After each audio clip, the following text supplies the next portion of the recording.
Hi, in this next video, we're going to pre-ground some coffee so that when we fill pods, we can just fill all that we need to go. Ideally, you want to grind the amount of coffee that you're planning to use for the day.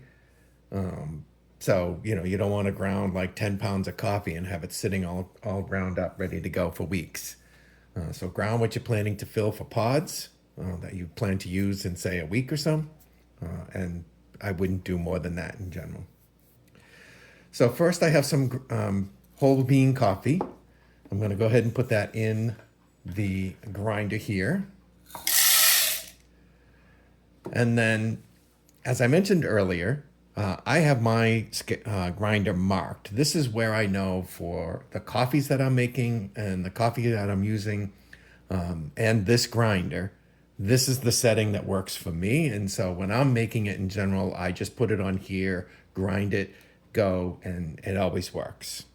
If you are using your own grinder for the first time and you're not familiar with how it grinds and how fine is fine or medium, I would set this to something higher and then grind a little bit, take it out, put it in a container, and then compare the ground coffee that you made to the ground coffee that we took out of the pod earlier, the unused grind.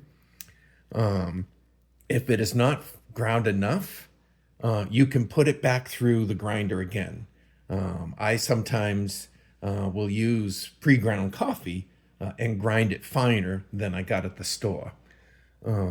So that's something you can do, is start more medium and work your way out. If you're not sure what you're doing, I would only put a little bit of the whole bean in here, grind that up, and then feel it. And if it needs more, put it all back in again and then adjust, one or two clicks down until you find that what it feels like is the same.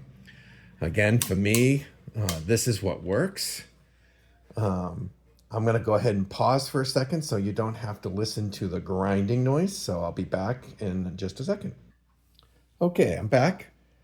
So I have the coffee that I took out of the unused pod, and I have the fresh ground coffee. This is a light medium roast, so that's why it's so light.